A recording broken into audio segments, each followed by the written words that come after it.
Alors, question du péché originel. Dieu est infiniment bon et toutes ses œuvres sont bonnes. Cependant, personne n'échappe à l'expérience de la souffrance, des maux dans la nature qui apparaissent comme liés aux limites propres des créatures et surtout à la question du mal moral. D'où vient le mal? La révélation de l'amour divin dans le Christ a manifesté à la fois l'étendue du mal et la surabondance de la grâce. Nous devons donc approcher la question de l'origine du mal en fixant le regard de notre foi sur celui qui seul en est le vainqueur. Alors ça c'est premièrement le rappel que Dieu n'a pas créé le mal, donc on avait vu ça, il n'y a pas un Dieu du bien, un Dieu du mal, bon ça comme le pensaient les manichéens par exemple, bon, mais que profondément tout ce qui est, sous l'aspect où ça est bon. Et Dieu a créé toutes choses bonnes. Et ça, je pense que c'est bien de se rappeler ça, d'avoir ce regard contemplatif qui permet de revenir à la bonté de toutes choses. Donc ça, je pense que c'est une preuve. Mais en même temps, on se dit, ben voilà, on constate dans notre expérience commune la question du mal, et du mal moral. D'où vient ce mal? Bon, c'est la question qui est posée, etc. Et ce que dit le catéchisme, c'est intéressant de dire, pour comprendre le mal moral, c'est d'abord partir du Christ. C'est-à-dire que c'est en voyant l'œuvre de rédemption accomplie par le Christ que l'on peut prendre conscience de ce qu'est le mal moral. Et de comment le Christ, au fond, est venu. On dit, mais pourquoi est-ce que j'ai le péché originel? Moi, je n'ai rien demandé. Donc, c'est par génération, par transmission. Eh bien, c'est justement, quelque part, c'est cette parole un peu dure et un peu forte de saint Paul qui dit Dieu a enfermé tous les hommes dans la désobéissance pour les sauver tous. C'est à partir du salut du Christ, c'est comme en regardant, j'allais dire, dans le rétroviseur, à partir de ce salut du Christ, que je comprends à quel point il est au fond, quelque part, bienheureuse faute qui nous valut un tel sauveur. Et mieux vaut Adam et l'homme sauvé et à une plus grande dignité que l'homme avant le péché. Donc c'est à partir de ça, c'est en fixant. Donc, et c'est aussi pour ne pas perdre d'espérance, de fixer notre regard sur le Christ, vainqueur du péché et de la mort. La résurrection de Jésus est au cœur même de notre foi. Nous croyons que l'amour du Christ, son obéissance au Père, a traversé et le péché et la mort. Et nous, avec lui, nous héritons d'un amour qui est plus fort, qui est vainqueur de la mort, qui est vainqueur du mal. Et ça, je trouve, c'est la grande espérance chrétienne. Parce que précisément, c'est nous appuyant sur la résurrection du Christ, nous appuyant sur le baptême qui nous fait participer à la résurrection du Christ aussi, ben nous héritons d'un amour fort. Et on voit des personnes qui, dans cette... voilà, singulièrement les saints, singulièrement les martyrs, etc., mais pas que. Mais nous rappelons-nous aussi que nous ne sommes pas simplement livrés à un amour humain, mais qui est un amour de charité. L'amour de charité, c'est l'amour à la manière de Dieu. C'est l'amour qui va au-delà du péché et de la mort. C'est l'amour qui triomphe de ce qui en nous nous éloigne de Dieu et de nous-mêmes. Là où le péché a abondé, la grâce a surabondé. La réalité du péché. Le péché est présent dans l'histoire de l'homme. Il serait vain de tenter de l'ignorer, de donner à cette obscure réalité d'autres noms. Pour essayer de comprendre ce qu'est le péché, il faut d'abord reconnaître le lien profond de l'homme avec Dieu. Car en dehors de ce rapport, le mal du péché n'est pas démasqué dans sa véritable identité de refus et d'opposition à Dieu, face à Dieu, tout en continuant à peser sur la vie de l'homme et sur l'histoire. On comprend le mal dans la tradition judéo-chrétienne, puisqu'on partage ça avec les Juifs aussi, quand on voit ce rapport de l'homme avec Dieu, ce lien et à un moment donné ce refus. La réalité du péché, et plus particulièrement du péché des origines, ne s'éclaire qu'à la lumière de la révélation divine. Sans la connaissance, qu'elle nous donne de Dieu, on ne peut clairement reconnaître le péché. On est tenté de l'expliquer uniquement comme un défaut de croissance, comme une faiblesse psychologique, une erreur, une conséquence nécessaire d'une structure sociale inadéquate. C'est seulement dans la connaissance du dessein de Dieu sur l'homme que l'on comprend que le péché est un abus de la liberté que Dieu donne aux personnes créées pour qu'elles puissent l'aimer et s'aimer mutuellement. Voilà, c'est d'abord en contemplant le plan de Dieu qu'on comprend à quel point on a pu s'en éloigner, à quel point on a pu être tenté. Et on connaît cette vérité du péché originel à travers les Écritures, ça est une révélation. Hein, on connaît cette vérité du péché originel, autant il y a eu une parole qui a été dite au commencement de la création, autant il y a eu un interdit dit entre, c'est ça que ça veut dire. Tu ne toucheras pas de façon... Alors le récit de la Genèse, ce n'est pas un reportage journalistique, on le sait bien, mais ce n'est pas pour ça que ça ne dit pas de grandes vérités. Sous des formes imagées, ça dit, il y a eu une épreuve pour dire, tu es créature, tu n'es pas Dieu, tu ne toucheras pas aux fruits de l'arbre du bien et du mal. C'est-à-dire, tu recevras de ton Dieu ce qui est bien, ce qui est mal. Tu lui feras confiance. Un interdit. L'interdit est source de communion. L'interdit est source de communion. Hein, c'est dit entre des personnes, voilà, tant que l'homme respectait l'interdit, eh bien, il était en communion avec Dieu. Et une société sans interdit, une famille sans interdit, etc., c'est une famille où la communion, précisément, est de plus en plus difficile. Parce que dans l'interdit, je prends conscience que je ne suis pas toi, et je ne suis pas appelé à le devenir.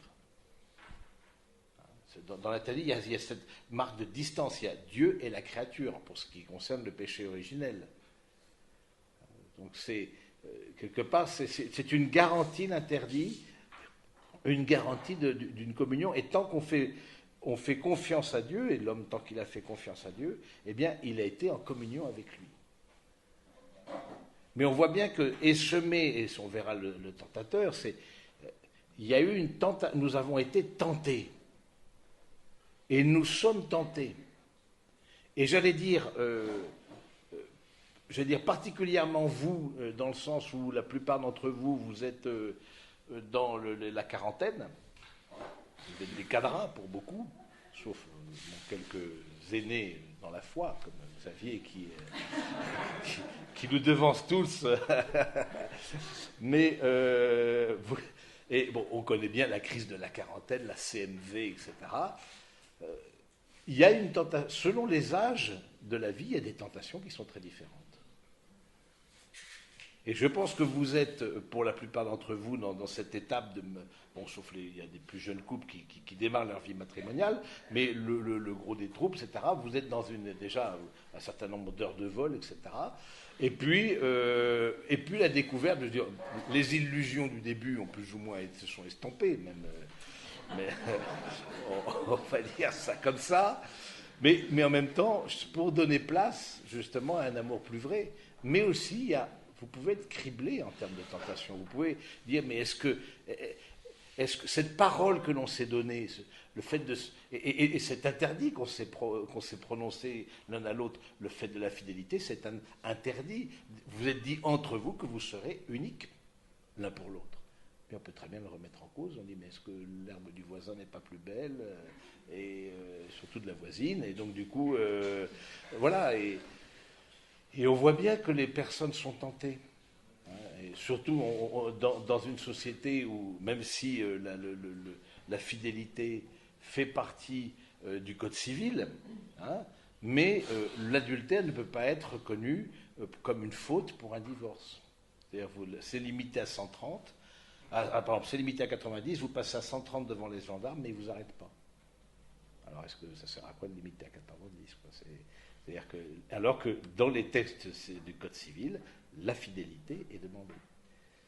Mais on voit bien que cette fidélité, au fond, sa racine dans une dimension chrétienne. Elle vient de la fidélité de Dieu envers nous. Mais je crois que c'est important de se dire ça. Parfois, on commence à douter de la parole qu'on a pu se donner l'un à l'autre.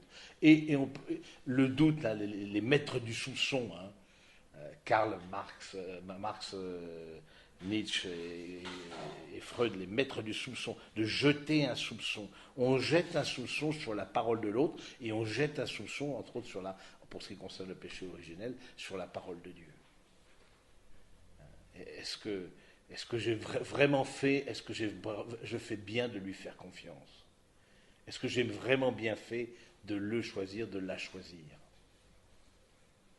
Et comment vient la tentation? La tentation vient par l'imaginaire. Ça vient par l'image. C'est important c'est-à-dire qu'on imagine que, en fait, voilà, je vois, je sais pas quoi, un portefeuille traîner, etc.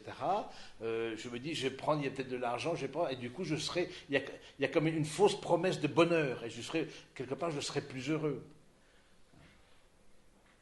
Dans la tentation, il y a un faux bonheur. Mais comme on est pris par dire, du coup, on voit que ce qu'on va pouvoir s'acheter en piquant dans le portefeuille, etc., bon, du coup, on est focalisé. On ne voit pas que c'est un faux bonheur et que c'est injuste. Mais on est tenté dans l'imagination. Hein. D'où l'importance d'apaiser son imagination et de se dire peut-être aussi, il y a des choses où de ne pas se mettre dans des conditions. Moi, je prêche souvent aux fiancés justement sur la question de la fidélité, de ne pas se mettre dans des conditions d'ambiguïté avec des personnes de l'autre sexe. Ça, c'est tout à fait clair.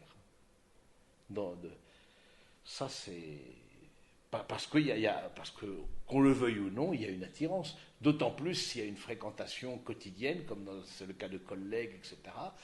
N'oubliez pas, vous passez souvent plus de temps éveillé avec vos collègues qu'avec votre propre conjoint. Alors, le temps en couple, c'est après. Donc, du coup, vous pourrez... Mais c'est vrai, je vois les tentations dans le monde professionnel par rapport à ça. J'ai accompagné les jeunes fiancés, certains se sont fait carrément, alors qu'ils avaient invité, ils pensaient que c'était un ami, qui avait reçu le faire-part, et le mec l'a demandé en mariage, alors qu'il avait reçu le faire-part, et la fille avec la bague de fiançailles au doigt. Il y en a qui, on tente le tout pour le tout, mais Isabelle, il faut tenter le tout pour le tout, donc du coup, c'est ce que vous avez fait avec Xavier, vous avez tenté le tout pour le tout, là, et ça marchait, donc du coup, voilà. Non, mais c'est important de dire ça. Voilà, et puis quand vous voyez des affiches 4x3 faisant la publicité de sites de rencontres extra-conjugales, quand ce n'est pas des applications qui vous permettent de géolocaliser des personnes disponibles, hommes ou femmes. Vous voyez, d'où l'importance soyons modestes, soyons humbles, parce que... Comme dit Jésus, la chair est faible et l'esprit est prompt. Hein. Soyons modestes et en même temps très conscients qu'on peut chuter, on peut tenter. Et du coup, c'est important de se remettre face à sa propre parole et face à la parole de Dieu aussi, et de ne pas la négocier. C'est-à-dire que ce qui peut arriver parfois, c'est ce qu'on appelle la rationalisation. Je me justifie d'agir comme j'agis. Je ne mets pas tout sur ma feuille d'impôt. Parce que, je ne sais pas, j'ai une location, un bien que j'ai, un petit appartement, c'est pas énorme. Voilà, c'est au black, voilà, bon. Puis, mon père, c'est qui le premier voleur? C'est l'État. Donc il y a même un dicton en Argentine qui dit robar un ladrón, 100 días de perdón. C'est-à-dire que voler un voleur, c'est 100 jours de pardon. Alors, vous voyez, donc il y a encore besoin d'évangéliser, mais on se donne, on s'autorise, et du coup on fait baisser le niveau de conscience. On s'autorise des choses et on se justifie soi-même, pour dire je fais bien d'agir comme j'agis, mais ma femme se refuse trop souvent à moi. Bon voilà, quelque part, celle qui me pousse dans les bras de l'autre. Et du coup, c'est pas de ma faute.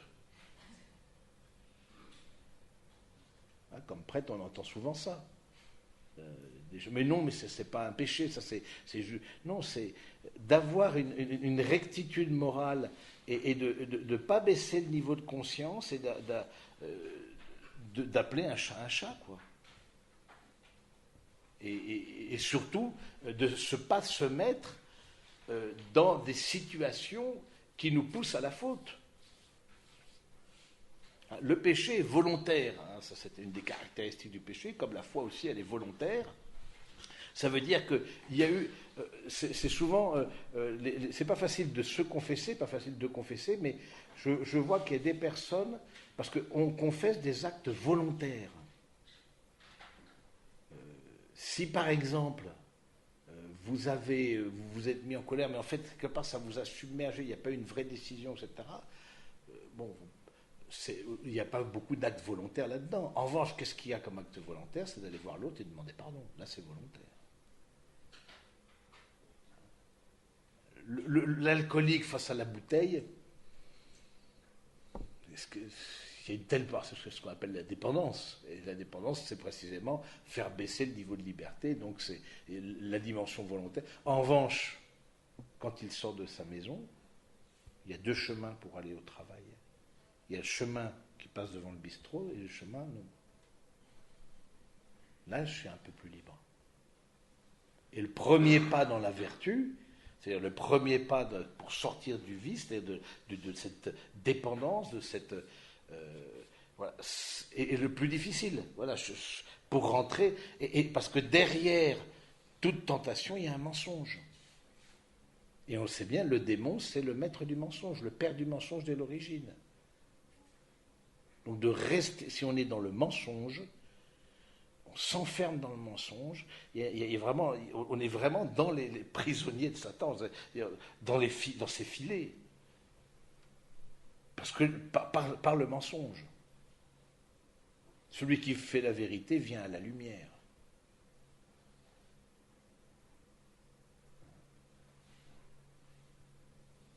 Et parfois on entend, voilà, dans la question de rationalisation, mais tout le monde fait ça. Oui, mais nous on n'est pas tout le monde. Vous voyez, comme pour justifier, se justifier soi-même. On veut se ranger, voilà. Donc c'est important d'accueillir cette parole de Dieu. Alors c'est ce qu'on appelle donc cette parole de Dieu qui est exigeante, hein, qui nous invite à la communion, à respecter l'interdit, c'est-à-dire tu ne toucheras pas aux fruits de l'arbre du bien et du mal, c'est-à-dire voilà, en tout cas pour ce qui est le péché originel, tu me feras confiance, tu recevras ce qui est bien et mal de ma parole, de ma bouche.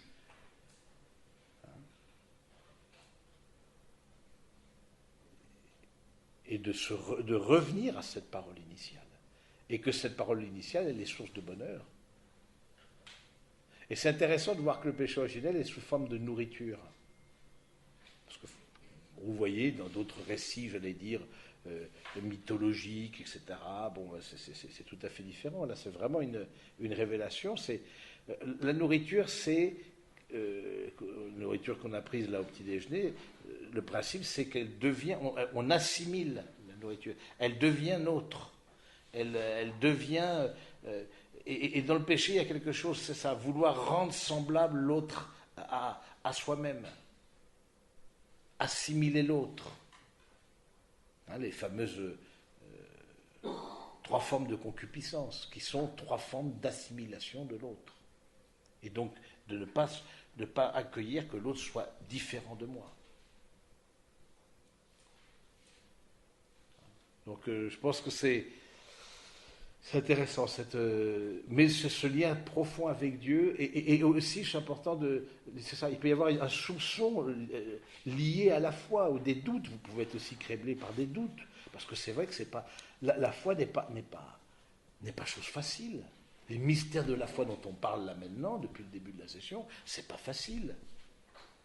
Et il peut y avoir une tentation, justement, c'est ce que le pape Benoît XVI, moi j'ai beaucoup apprécié le pape Benoît XVI et le cardinal Ratzinger auparavant, dans son enseignement. Moi je vous recommande vraiment au niveau enseignement, c'est un intellectuel, c'est un universitaire, bon, je pense que c'est l'homme qui ne voulait pas être pape quelque part, mais bon, mais je trouve qu'il a donné un enseignement, un magistère qui est très intéressant. Le pape Benoît XVI, en 2005, au JMJ de Cologne, à parler du bricolage spirituel. Et on voit beaucoup ça. Hein. On prend un petit peu partout.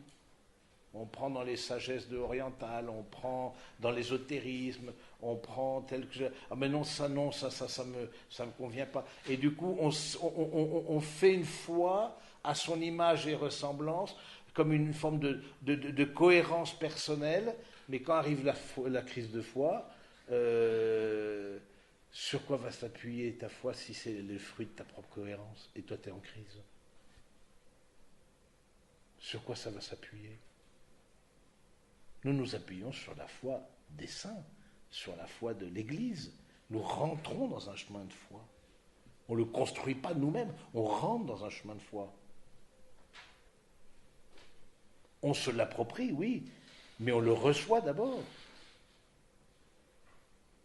Et il peut y avoir une tentation par rapport à ça, à vouloir faire le tri, parce qu'il y a des choses, bon, c'est pas tellement politiquement correct, je ne peux pas trop en parler. Alors, le démon, on en parle très peu dans les prédications. Je ne veux pas dire qu'il n'existe pas. Peut-être on en a parlé trop à une époque, c'est possible. On est un peu des coups de balancier aussi. Mais aujourd'hui, voilà, on dira, on édulcorera la chose, on tournera la chose pour il y a quelque chose de parfois important d'annoncer de façon claire l'évangile et la parole du Christ. Parce que c'est face à cette parole qu'on a à se prononcer. Et on voudrait accéder à Dieu quelque part sans la foi, ce désir justement de soi-même être des dieux, hein, c'était la tentation originelle, vous serez comme des dieux, de soi-même être des dieux, hein, et de vouloir vraiment... voilà, c'est la tentation de la tour de Babel, évidemment, de rejoindre le ciel uniquement par ses propres forces, par des propres techniques, etc. etc. Oui. Alors le démon, en fait, Oui. il existe ou pas? Ah oui, il existe, oui.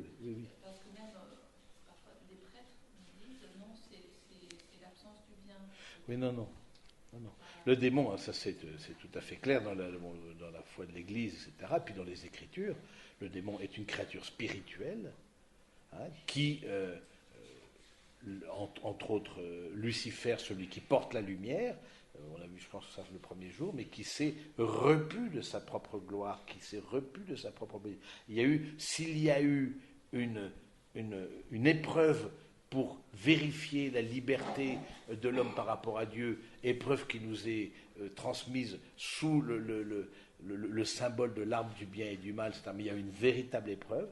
De même, il y a eu certainement une épreuve pour rapport aux anges et aux archanges d'accueillir le plan de l'incarnation. Donc ne croyons pas, justement, c'est aussi peut-être une victoire du démon de faire croire qu'il n'existe pas, ne croyons pas que... oui, c'est une manière d'édulcorer, parce qu'on veut être plus audible, on veut être plus politiquement correct, on veut... Bon, c'est la part d'ombre, c'est le côté caché de la force, quoi. Bon. Côté obscur. Oui, mais c'est pas...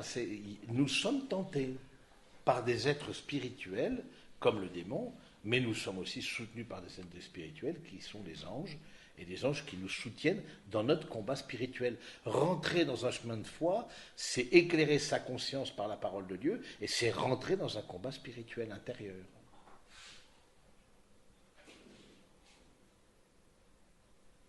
Et nous avons les armes spirituelles, hein, qu'on a déjà évoquées ici, que ce sont les sacrements, la prière, la parole de Dieu, l'accompagnement, etc., qui nous soutiennent. Mais ne nous exposons pas, hein, inutilement à la tentation.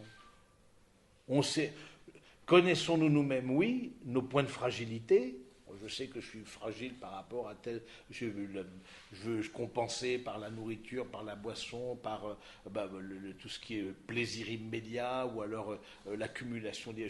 on a tous nos failles. Et le démon nous tente là-dedans. Donc, le connais-toi toi-même de Socrate est tout à fait intéressant, mais ne nous sauve pas. Les saints, ils disent autre chose. Ils disent, méfie-toi de toi-même. Défie-toi de toi-même. Connais-toi toi-même, c'est oui, connais tes failles, et dans ces failles, tu peux être tenté. Parce que j'ai besoin de tendresse, parce que j'ai besoin de compensation, parce que j'ai besoin d'argent, parce que du coup, je peux être tenté là.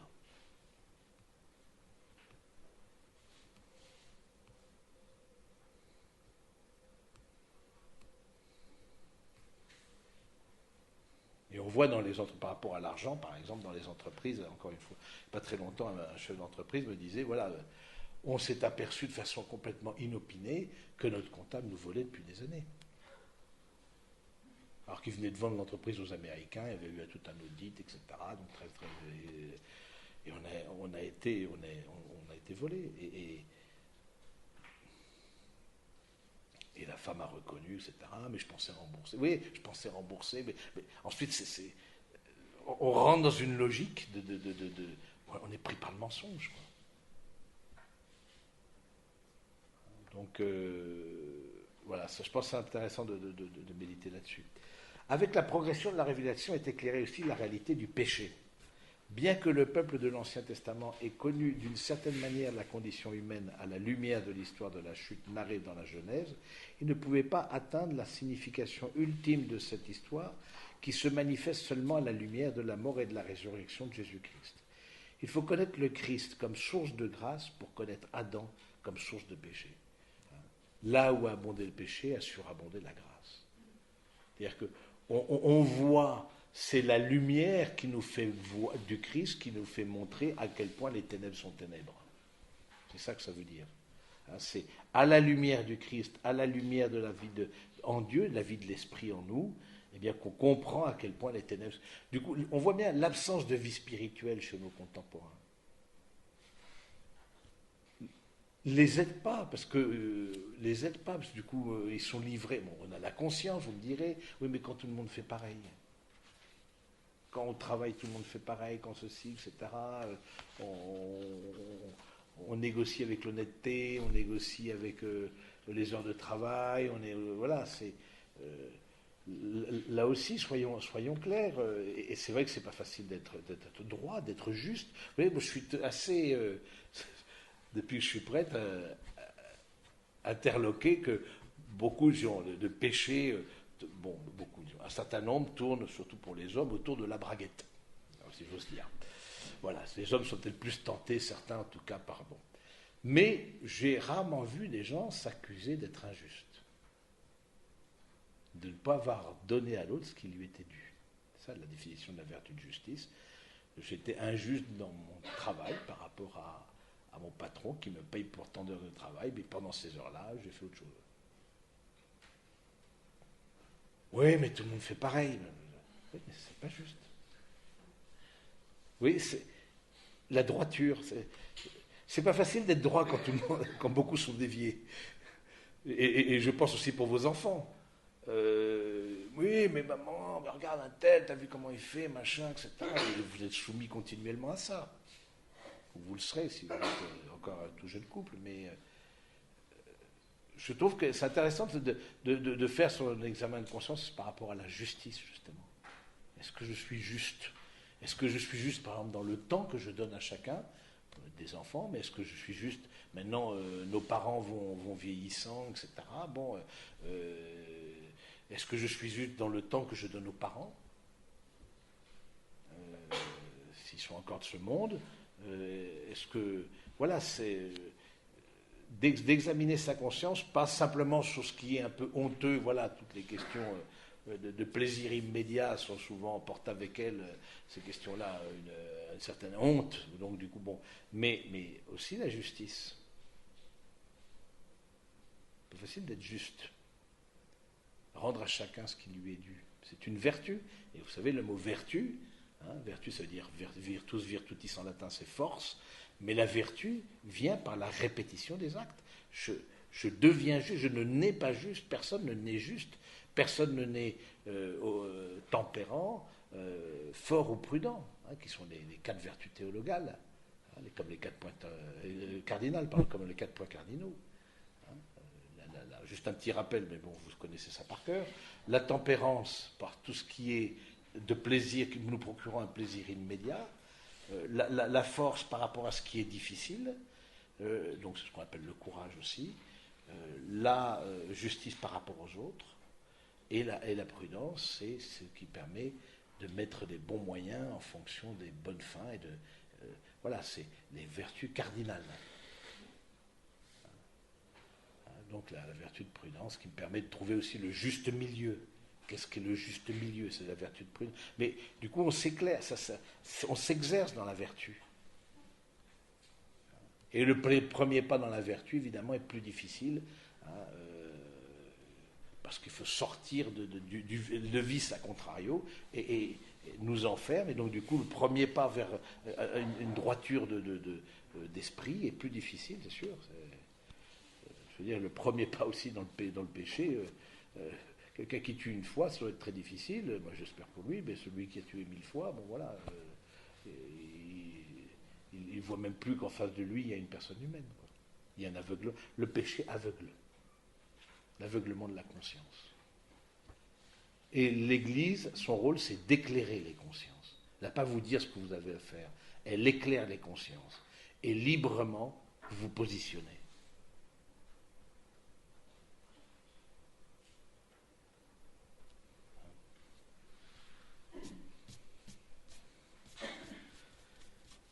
La doctrine du péché originel est pour ainsi dire le revers de la bonne nouvelle que Jésus est le sauveur de tous les hommes, que tous ont besoin du salut et que le salut est offert à tous grâce au Christ.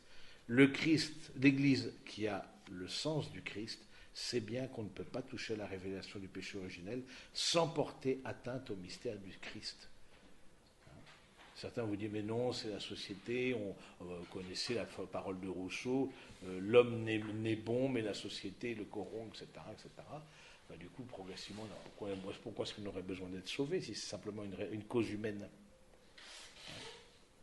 Cette question du salut, elle est centrale. C'est à quel point j'ai besoin de soi-même, à quel point j'ai besoin d'être sauvé. À quel point, comme je vous l'ai dit le premier jour, notre couple a besoin d'être sauvé. Que tout seul, on ne s'en sortira pas. L'épreuve de la liberté. Dieu a créé l'homme à son image et l'a constitué. Je ne sais pas, est-ce que vous avez des questions par rapport à ça? Oui, oui. Oui. Moi, j'avais une question par rapport à toutes ces techniques qui sont proposées notamment déjà dans le chrétien, dans les traites. Je ne connais pas personnellement tout ce qui est diagramme, développement personnel, connaissance de soi. Oui. Oui, alors c'est bien tout ce qui est. Par rapport à ça, parce que j'ai l'impression que là, c'est vraiment la connaissance de soi, uniquement, et en même temps, c'est proposé souvent dans les cadres de notre. Oui. Oui, alors c'est des techniques. Elles sont intéressantes. Elles apportent une connaissance. Elles sont très auto-centrées aussi. Donc, bon, avec la limite de ça, c'est assez vendeur, c'est assez bien accepté dans les entreprises. Bon, les néagrammes, parfois, ce que je trouve difficile dans les néagrammes. Vous connaissez tous les néagrammes? Ça vous dit quelque chose? Les néagrammes, c'est-à-dire qu'on dit, au niveau de la psychologie, on relève de 9 grands types. C'est des typologies de caractère, c'est de la caractérologie, quoi. 9, donc ça a été avec la difficulté peut-être de rentrer dans un déterminisme. Bah, je suis le numéro 3, donc du coup je serai comme ça. Bon, maintenant, c'est pas ça que... Bon, si c'est pas accompagné du fait de ce que... Mais d'une finalité, vers où je dois aller, et accompagné de la parole de Dieu qui m'interpelle, si c'est pas accompagné de ça, bon, on a une logique humaine qui est pas mauvaise, hein, je pense qu'il peut faire du bien, de se découvrir, mais aussi prenons conscience qu'on a des failles et qu'on ne s'en sortira pas seul. C'est pas juste. Et les psychologues voient bien, et quand, comme prêtre, etc., vous êtes en cas d'accompagnement et que vous êtes face à des situations insolubles, et il ne suffit pas juste des techniques de développement personnel, quoi. À un moment donné, même les psychologues les plus avertis arrivent à... Voilà, l'humanité est blessée dans sa nature. Donc oui, c'est bien, et en même temps, ça doit être accompagné d'une espérance. Parce que si je vois en moi des grandes failles, quoi, je vais désespérer de moi-même. Donc connais-toi toi-même, oui, mais en même temps d'être éclairé par la parole de Dieu et d'éclairer sa conscience pour guider simplement. Oh ben, je suis comme ça, c'est apprendre et à laisser, non, ou à laisser, non.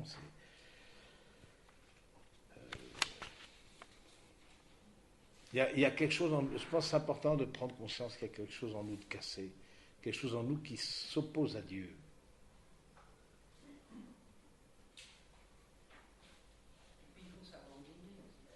Oui, oui, oui, oui, voilà. Bah oui, on s'abandonne à Dieu, mais faut-il encore rentrer dans une attitude de foi et de confiance? Foi et confiance, on a vu ça le premier jour. Voilà, bien sûr s'abandonner. Mais justement, c'est ce connais-toi toi-même n'est pas suffisant. Euh, il faut aussi se défier de soi-même et s'en remettre à Dieu. Parce que sinon, c'est pas juste des techniques qui vont me sauver.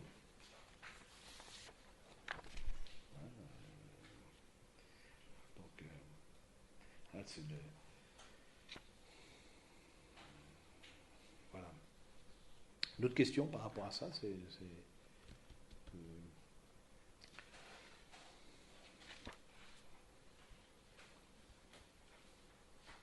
dans l'éducation des enfants, est-ce qu'il faut plus la côté spirituel de la prière, etc.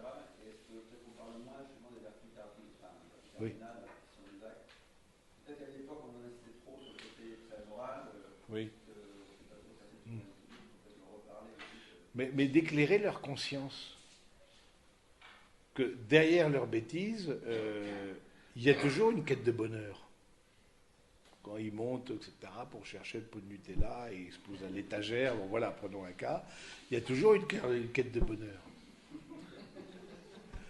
Ils voient le pot de Nutella comme brille avec les étoiles dans les yeux et les papillons dans le ventre, etc. Bon, ben, ils se focus là-dessus, quoi. Bon, par exemple. Mais justement, de dire, ben, est-ce que tu es libre de ça aussi? Et je pense, à mesure de les faire réfléchir, dire, bon là, tu as pris quelque chose qui n'était pas à toi. Tu as... Voilà, on voit des enfants qui sont débordés aussi par leurs émotions. C'est pas des mauvais bouts, ils ont un bon fond. Je vois bien, les enfants ici, c'est juste de la crème, mais bon, parce qu'on les a peut-être peu longtemps aussi. C'est ça qui permet d'avoir un regard positif. Mais, mais bon, toujours est-il que c'est, voilà, c'est. Mais il y en a qui sont débordés. Justement, la connaissance de soi-même permet d'apaiser avec les méthodes vitaux, etc. C'est des outils, c'est juste de la technique. Mais aussi de dire, ben, où est-ce qu'est ton espace de liberté? Alors, vous le direz avec vos mots, mais vous avez la grâce d'être parent. Et donc, où est-ce qu'est ton espace de liberté? Là, tu vas taper sur ton frère, et généralement, voilà. Qu'est-ce que tu peux faire? L'interpeller. Dès qu'ils arrivent, voilà, à l'étape de la préadolescence, adolescence, les interpeller, même avant, dire, est-ce que tu penses que... C'est pas en culpabilisant qu'on forme la conscience, c'est en éclairant la conscience. C'est en éclairant, en disant, est-ce que tu penses qu'il y a un autre chemin? Alors, à mesure qu'il est apte à comprendre, au début, voilà, on est plus directif, là aussi, l'éducation, c'est rentrer dans un chemin que vous proposez aux enfants. Vous le rentrez, ils rentrent dedans.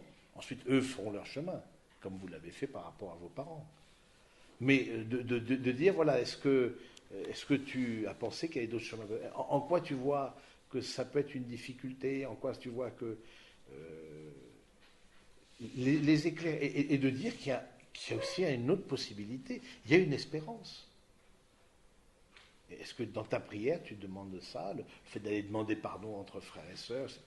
Bon, ben ça éclaire la conscience. Là, tu as pu blesser ton frère, ta sœur, inutilement. Est-ce que c'est de la jalousie? Est-ce que c'est, etc. Les rivalités, bon, ça c'est connu, mais voilà, pour ne pas laisser s'enquister, parce qu'on voit parfois des adultes, des difficultés de relations qui viennent beaucoup de l'enfance. Où on a laissé des enfants enquistés dans un conflit qui a grandi avec eux et qui vont après devenir compliqués. Oui.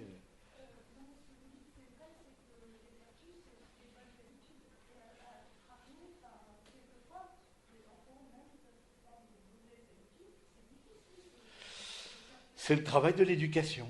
Éduquer est difficile. Éduquer, c'est conduire vers. C'est ça que ça veut dire l'éducation. Vous conduisez vers. Du coup, il y a des choses, il y a des mauvaises habitudes de paresse, des mauvaises habitudes de mensonge. C'est très difficile face à un enfant qui ment. Oui, ou le portable, voilà. Il faut du coup, il y a tout un effort de pédagogie pour montrer en quoi c'est un bien ce que vous demandez. Et c'est ça la pédagogie. Il ne faut pas juste dire ne fais pas ça. En quoi la dépendance au portable, par exemple, leur empêche de voir autre chose. Au début, vous êtes directif, parce que aussi, justement, l'éducation, c'est montrer une direction. On dit oui, on laisse l'enfant choisir, accompagner. Moi, je ne suis pas du tout comme ça. Mais oui. L'éducation silencieuse est importante. Il ne suffit pas de dire ne fais pas ça, c'est oui. vous-même. Ah oui, par l'exemple, l'éducation par l'exemple. C'est sûr, si à table, on est collé à son portable, etc., et on dit non, toi, non, non, mais... C'est sûr que... Non, mais même des frères ont été repris à table. Voilà, oui, la nature a plutôt tendance à baisser, si vous voulez. Il y a la gravité, la gravité aussi morale. Donc du coup, on va tendre plutôt vers le bas. Du coup, on s'encourage dans le bien, dans la vertu, et puis on demande pardon pour nos actes manqués. Et justement, de former au premier pardon, là, pas trop tout petit, mais bon, on peut en parler ce matin entre frères, là, parfois même des petits, 5, 6 ans, etc. On dit, tu entoures des choses, alors du coup, c'est peut-être pas une absolution en tant que telle, parce que bon, mais tu entoures, tu dis, qu'est-ce que tu as fait, je l'entoure, etc. Puis ensuite, on fait une prière ensemble. Mais du coup, ça forme la conscience du jeune et de l'enfant, ça la forme. Et en quoi je peux aussi faire du bien. C'est pas simplement l'ivraie qu'il faut donner à contempler, mais aussi le bon grain regarde tout ce que tu as aussi en toi que de bon. C'est ce que Dieu est infiniment bon et toutes ses œuvres sont bonnes. Et ça aussi, c'est important d'avoir ce regard de foi aussi sur vos enfants. Ils sont à l'image et à la ressemblance de Dieu. Cette ressemblance, on l'a vu, on la travaille. L'image, elle reste indélébile, mais la ressemblance, on la travaille. On la travaille par les vertus, par toutes les vertus théologales, les vertus cardinales, et tous les outils du combat spirituel. Et de leur faire prendre conscience que déjà, ils se sentent, à mon avis, assez isolés dans cette société comme jeunes ou comme enfants par rapport aux autres, même dans des écoles catholiques, même si vous les mettez dans, etc. Mais bon, on voit bien les écoles catholiques, parfois c'est pas... C'est plutôt pour qu'ils soient tenus, qu'ils soient cadrés, qu'on les parents, mais que parce que c'est catholique. Bon, maintenant, avec ça, on peut donner quelque chose, mais du coup, d'où l'importance des amitiés, d'où l'importance du cadre de vie porteur, des choses, des lieux porteurs aussi pour eux, des propositions porteuses pour leur vie spirituelle. Et dans ce sens-là, moi, je suis très fan, quand je prépare au mariage, je dis que l'homme soit le leader spirituel de son couple. On n'est pas dans la merde. La femme, j'allais dire, est spirituelle par nature, par grâce, je ne sais pas, mais vous savez que l'Adam a été tiré de la glèbe, c'est le glébeux, c'est ça, Adama, ça veut dire la glèbe, c'est le boueux, quoi. Alors que Ève a été tirée d'une chair qui a déjà reçu l'esprit. Et elle a la double part d'esprit, pour ainsi dire. Donc on voit bien que les femmes ont une soif spirituelle, etc. Mais je suis très attaché dans la préparation au mariage à ce que vous, messieurs, vous ne vous désengagiez pas. Vous êtes tout à fait légitimes. Et je trouve que ça donne une autorité, ça donne une... même si ça vous est moins connaturel et plus connaturel, le fait de produire, de faire, le fait de... voilà, c'est aussi l'homme... Et peut-être l'homme s'est engagé parce que dans la foi catholique, il y a beaucoup de vertus, disons, de valeurs féminines, que ce soit la compassion, l'aide aux plus pauvres, la tendresse de Dieu, etc., qui sont beaucoup des vertus féminines, je veux dire. Et du coup, beaucoup d'hommes s'y sont pas retrouvés, alors qu'il y a tout à fait matière, en contemplant le Christ, a fortiori, le courage, l'offrande de soi, le rentrer dans une logique de don, qui peut aussi enthousiasmer un homme, et combien ? Moi, je vous encourage, messieurs, à prendre le lead spirituel de votre couple et de votre... Ça veut dire quoi ? Ça veut dire en étant proposant, par exemple.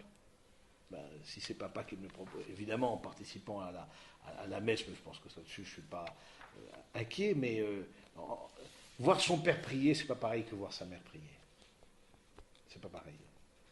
Même si à tour de rôle, l'un ou l'autre commence la prière, mais je trouve que ça donne, que ça assoit une autorité, ça donne une gravité au geste de la prière, et voilà, je trouve vraiment intéressant. Hein, dans la prière juive, vous savez, c'est les hommes qui président le Shabbat.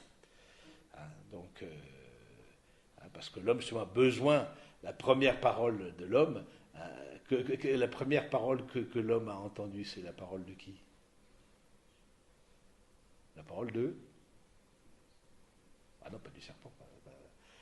Qu'est-ce que Adam, dans la création, intéressant, quelle est la première parole que l'homme a entendue?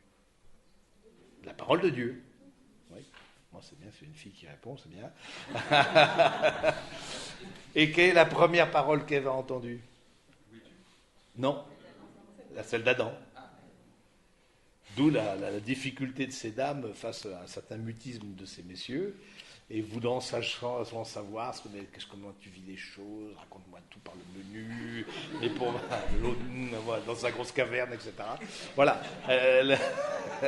Mais bon, et c'est vrai que la femme est une aide, créons-lui une aide qui lui soit semblable, hein, parce qu'il n'est pas dit que que la femme ait besoin d'être aidée, il est dit que l'homme ait besoin d'être aidé.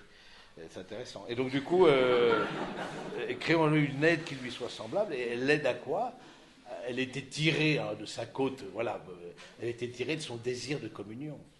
Et elle est celle qui répond à son désir de communion. Et elle lui rappellera le primat de la communion sur l'efficacité, sur le faire, sur la rentabilité, sur le pouvoir, sur etc. Toutes choses que parfois, voilà, on est plus enclin comme homme à être dans l'action, voilà, plutôt que l'expression de ses propres émotions. Même si je pense qu'un homme exprime ses propres et met la main sur ses émotions, je trouve que et peut les partager, je trouve ça très bon et très éducateur. Il en demeure pas moins, c'est plutôt une vertu féminine. Mais voilà, mais du coup, c'est important, la femme est là pour rappeler à l'homme aussi cette parole de Dieu originelle, hein, le remettre dans ce chemin, quand elle-même vit comme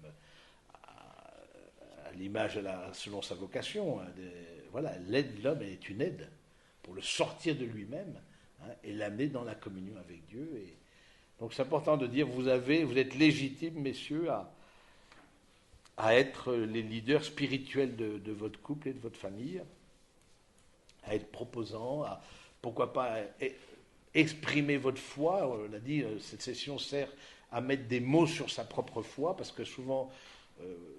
voilà, c'est plutôt de la pratique, mais il n'y a pas forcément d'explicitation, surtout à des enfants qui sont en âge de comprendre, mais pourquoi est-ce que nous, on croit en ceci, pourquoi, du coup, de mettre des mots là-dessus, et de dire pourquoi je crois ce que je crois. Et du coup, c'est chacun faire son travail là-dessus, c'est pas spontané. Voilà.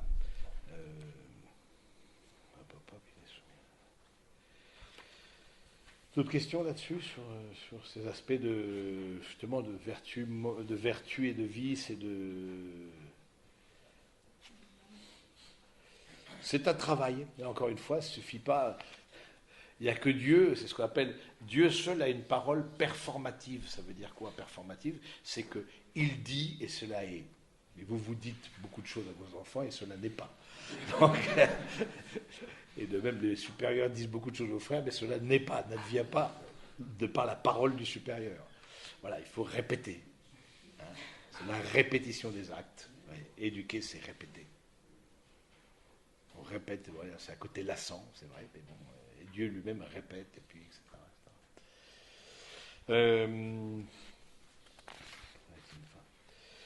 Dieu a créé l'homme à son image et l'a constitué dans son amitié. Créature spirituelle, l'homme ne peut vivre cette amitié que sur le mode d'une libre soumission à Dieu.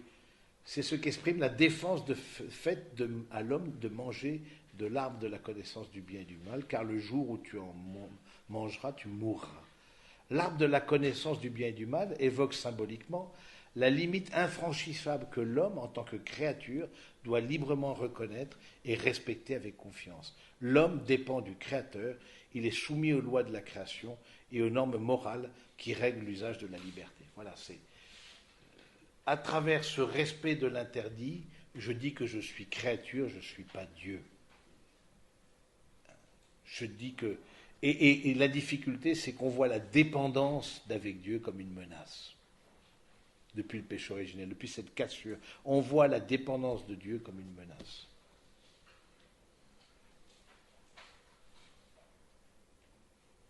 Et c'est ça le péché, c'est on ne fait plus confiance à la parole de Dieu.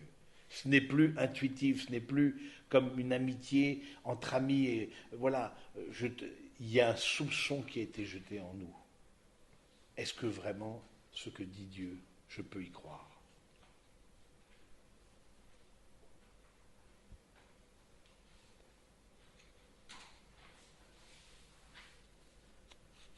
Et du coup, on voit bien que comment faire, il y a eu cet éloignement de Dieu, comment faire pour redevenir personne humaine selon le plan de Dieu, c'est toute cette dimension de retour à Dieu, et ce retour à Dieu se fera par le Christ.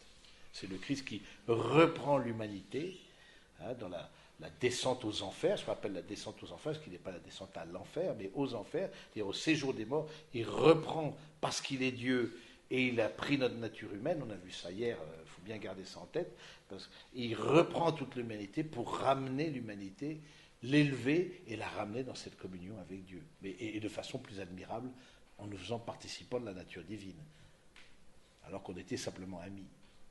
Maintenant, on devient héritier, c'est pas pareil. Un ami, c'est pas un héritier. Oui. Est-ce que vous pourriez développer les lois de la création?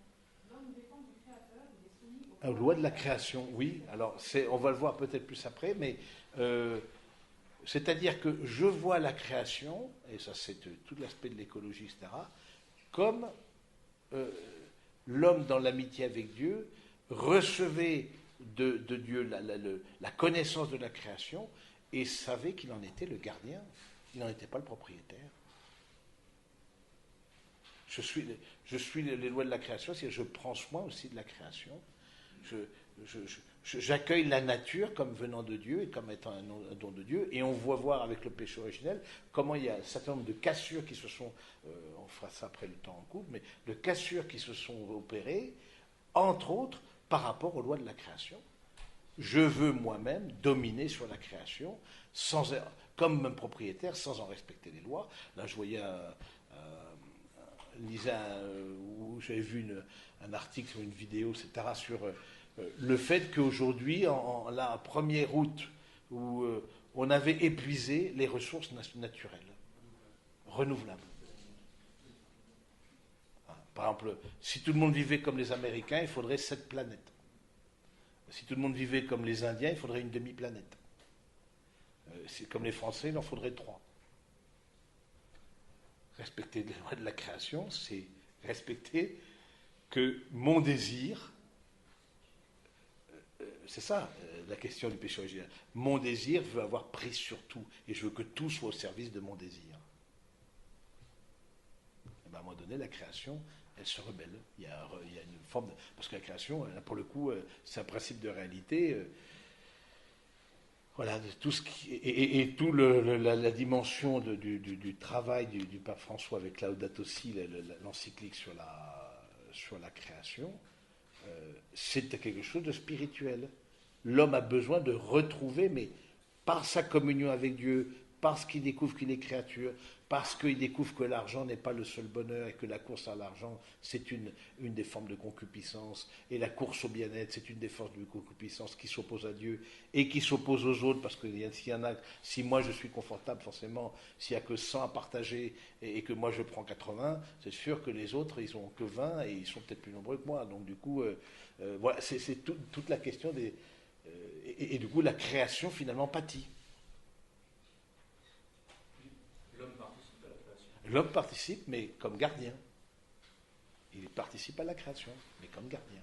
C'est-à-dire qu'il en est le dépositaire. Il est créature lui-même, ça c'est important. Mais justement, le fait de perdre de vue que je suis créature fait que je n'ai plus ce rapport avec la création comme moi-même devant rendre des comptes de comment j'utilise la création qui m'est mise à ma disposition. Il y a un obscurcissement de l'intelligence, mon désir va être premier et la création au service de mon plaisir et de mon désir. Je perds de vue que je suis créature, exactement. Je perds de vue ça, que j'ai des comptes à rendre dans la manière dont j'utilise les biens de ce monde. On a perfectionné la création. La création est inachevée, donc l'homme a été mis à la tête de la création comme celui qui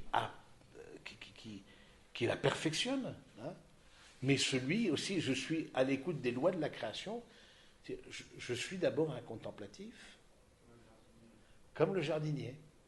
Je suis le jardinier de ce monde, mais en même temps, voilà, on ne fait pas pousser les tomates en tirant dessus. Il y a des lois, il y a la patience, il y a des temps, il y a des saisons, il y a des... Voilà. Et c'est pas pour rien que les personnes qui sont plus en lien avec la nature sont souvent plus en lien avec Dieu. Parce qu'elles apprennent, ben la nature, c'est la nature. Et donc, elle a ses lois propres, elle a ses temps propres. Alors, on veut forcer, on voit la forcer, en Argentine, alors là, les OGM, c'est plus. Alors, justement, les frères se sont rebellés parce qu'on a des champs là-bas. On a plusieurs hectares. Et donc, du coup, on le donne, bon, c'est pas notre métier d'être agriculteur, du coup, on le donne en fermage. Et les frères disent, mais est-ce que c'est du blé OGM, etc. Parce qu'en Argentine, il y a 2 récoltes par an, par exemple, facilement. Et donc, du coup, directement, on sème. Et du coup, oui, on épuise les sols, etc. Et il faudrait laisser la jachère. Justement, le Shabbat, il y avait tous les 49 ans, je crois, dans la Bible, on laisse reposer la création et le Shabbat, ton fils, ta femme, ton serviteur, ton âne, etc. Personne ne travaillera. Tu te rappelleras que tu es Dieu. Le repos me remet dans une relation de créature à créateur. Je ne suis pas Dieu. Et le 7/7 H24 que nous connaissons maintenant, c'est l'homme lui-même qui refuse le repos.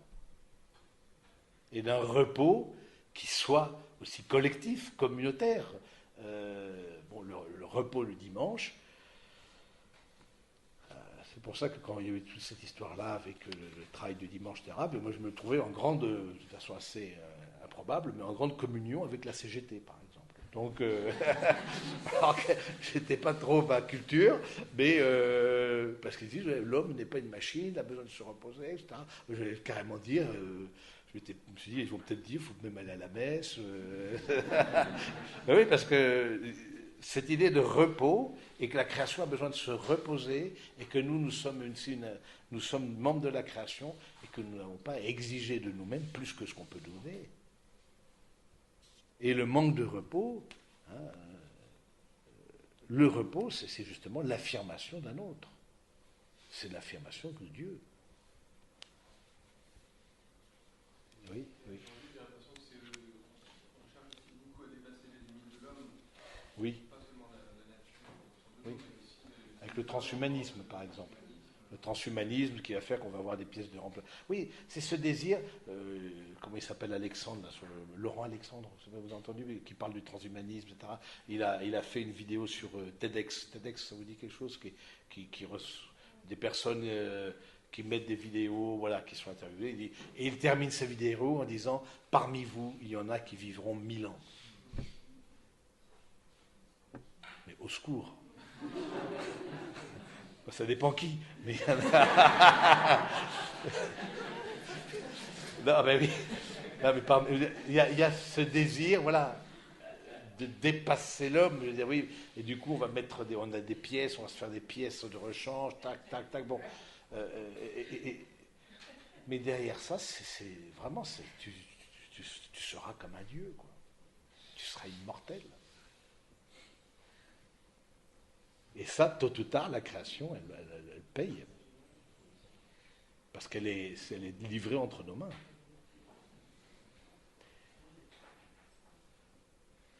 Et je trouve que c'est très intéressant, cette question de l'écologie, etc. Alors, même s'il y a plusieurs manières de l'aborder, je ne sais pas si vous aviez vu le film Avatar. Dans le film Avatar, on voit cette question de l'écologie un peu New Age, traitée de façon New Age. Voilà, on voit au fond le méchant humain avec les machines, c'est dans une mine, etc., etc. Et le bon peuple, voilà, qui est connecté avec la mer, et tout est connecté avec les arbres. Bon, voilà, on est connecté, tout le monde est connecté. Et donc voilà. Mais du coup, il y a certaines visions écologistes qui disent, au fond, le problème, c'est l'homme. Donc il faut diminuer le nombre d'hommes et de femmes et de personnes humaines sur Terre. On entend ça partout. C'est ce qu'on appelle le malthusianisme. Et généralement, c'est pas diminuer le nombre des plus riches. C'est diminuer le nombre des plus pauvres. C'est rarement que... Voilà. Alors ça pose beaucoup de questions, mais... la question démographique, etc. Mais est-ce que...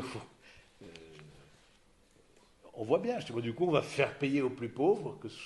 Ben voilà, on dit maintenant, les campagnes de stérilisation, et compagnie.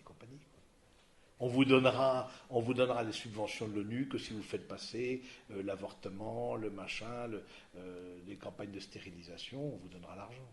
Mais on fait ça dans les vaccins, peut-être en Afrique. Oui, bon, peut-être dans les vaccins, si. Bon, maintenant, bon, mais, peut-être, mais bon, mais, oui, mais derrière ça, moi, je suis pas prêt, occidental, à remettre en cause mon niveau de vie.